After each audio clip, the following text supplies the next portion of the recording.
नमस्कार प्यारे विद्यार्थियों। आज हम पॉलिटिकल थ्योरी के अंतर्गत स्वतंत्रता के बारे में बात करेंगे। स्वतंत्रता का वास्तविक अर्थ एवं उसकी प्रकृति।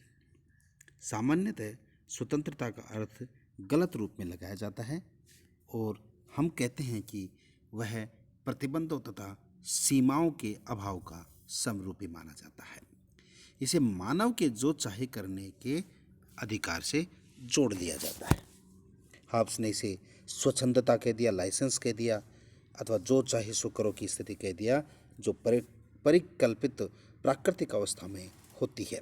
सही अर्थों में स्वतंत्रता का अर्थ जो चाहे सो करने से नहीं है, बल्कि मानव का उस कार्य को करने का अधिकार है जो करने योग्य है। अर्थात स्वतंत्रता क्या है? जो करने योग्य काम है वो करने की स्वतंत्रता कहलाती है। स्वतंत्रता का अर्थ शुद्ध अथवा उचित अथवा नैतिक अथवा वैध मार्ग का अनुकरण करते हुए अपने व्यक्तित्व के सर्वोत्तम संभव विकास के लिए जो करता है उसे करने का अधिकार होना चाहिए। अर्थात अपने व्यक्तित्व को निखार सके ऐसा काम उसे करना चाहिए।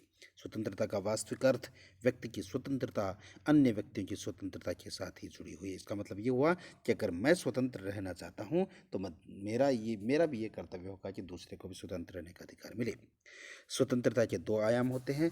नकारात्मक स्वतंत्रता, जिसमें मना करना अर्थात जहाँ तक संभव हो प्रतिबंधों का अभाव, जो हमने नकारात्मक परिभाषा ऊपर देखी, और सकारात्मक स्वतंत्रता जिसमें नकारना मना करना नहीं बल्कि ऐसे काम के लिए प्रमोट करना, मोटिवेट करना जो हितकारी हो। नकारात्मक स्वतंत्रता, प्रतिबंधों का अभाव। प्रतिबंध बुरा है क्योंकि यह व्यक्तिगत स्वतंत्रता में कटौती करता है, उसमें कमी करता है, परंतु स्वतंत्रता प्रतिबंधों के भीतर ही निवास करती है। और हमें ये चाहिए कि प्रतिबंध उतने ही होने चाहिए जितना कि संभव हो। जैस मिल ने कहा कि प्रतिबंधों के रूप में हर प्रतिबंध दोष है। उन्होंने व्यक्ति के कामों को दो भागों में बांटा, स्वसंबंधित और परसंबंधित। स्वसंबंधित काम वो होते हैं जिससे व्यक्ति खुद ही प्रभावित होता हो, अर्थात वो किसी दूसरे के कामों में हस्तक्षेप नहीं करता हो, जैसे किसी धर्म को मानना, पूजा पाठ करना, कोई किताब पढ़ना इत्यादि।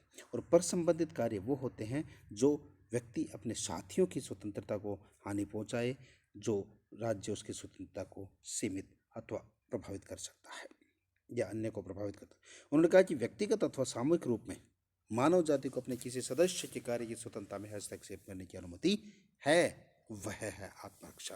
यानी कोई भी व्यक्ति तब अपनी स्वतंत्रता का प्रयोग कर सकता जब वो आत्मरक्षा के रूप में हो, या हस्तक्षेप तभी कर सकता जब वो उसके आत्मरक्षा के लिए हो। अन्यों की स्वतंत्रता को होने वाली क्षति रोकने के लिए औचित्यपूर्ण शक्ति का प्रयोग किया जा सकता है। स्वयं अपने शरीर तथा मस्तिष्क पर व्यक्ति संप्रभु है। नकारात्मक स्वतंत्रता के पक्षकार F.A. हेयक उल्लेख करते हैं, जिनका कहना है कि प्रत्येक व्यक्ति को व्यक्तिगत स्वतंत्रता का आश्वस्त क्षेत्र प्राप्त होना चाहिए जिसमें वह अन्य व्यक्तियों के हस्तक्षेप नहीं कर सके। विकल्प के तत्व के निर्णायक के रूप में मानना चाहिए। जैसा कोई चट्टान के कठिन पथ पर चढ़ने वाला व्यक्ति अपने प्राणों को बचाने का एक ही रास्ता दिखता है, निसंदेह वह स्वतंत्र है क्योंकि उसके पास अन्य कोई विकल्प नहीं बचता। व्यक्तिगत स्वतंत्रता, व्यक्ति वास्तव में तभी स्वतंत्र है जब वह किसी दबाव के अधीन न हो, और दबाव का अर्थ है दूसरों की मनमानी इच्छा के अधीन होना। सकारात्मक स्वतंत्रता अब व्यक्तिगत स्वतंत्रता की राज्य की बढ़ती हुई सत्ता के साथ संगत करने का प्रयास किया जा सकता है। यदि सार्वजनिक कल्याण का लक्ष्य प्राप्त करना चाहता हो तो प्रतिबंध आवश्यक है, और ये कहा जाता है कि मानवीय कृत्यों का पूर्णतः पृथक विभाजन नहीं किया जा सकता, जैसा मिल ने 150 वर्ष पहले कहा था।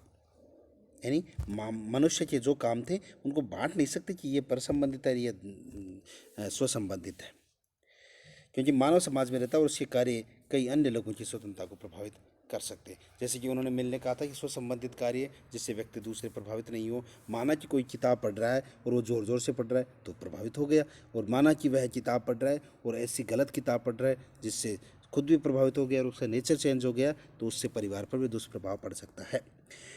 नितांत निजी अथवा स्वसंबंधित क्षेत्र जैसे कोई वस्तु नहीं हो सकती। व्यक्ति को आत्महत्या करने और अश्लील साहित्य पढ़ने की अनुमति नहीं दी जा सकती।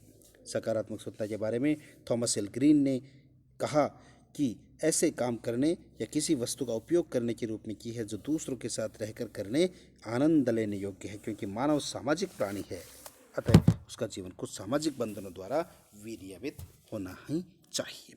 बारकर ने ग्रीन की परिभाषा को अपने कलमबद्ध किया है और कहा है कि स्वतंत्रता केवल इस सद्भाव के लिए ही स्वतंत्रता हो सकती है, यह केवल उन वस्तुओं की खोज में स्वतंत्रता है जो इस प्रकार की इच्छा स्वयं के सामने प्रस्तुत करती है।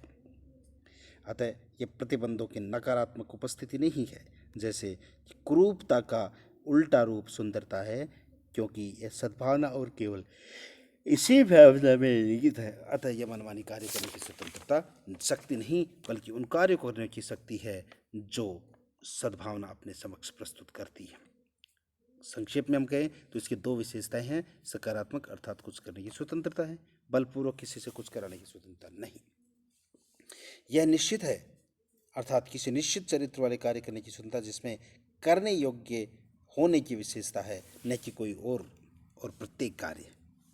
इसके परिणाम स्वरूप स्वतंत्रता के अंतर्गत मानव जीवन के व्यक्तिगत तथा सामाजिक दोनों पक्ष सम्मिलित होते हैं। स्वतंत्रता के विचार को उचित प्रतिबंधों की आवश्यकता से बांध दिया जाता है, अर्थात प्रतिबंध कैसे होने चाहिए, उचित होने चाहिए।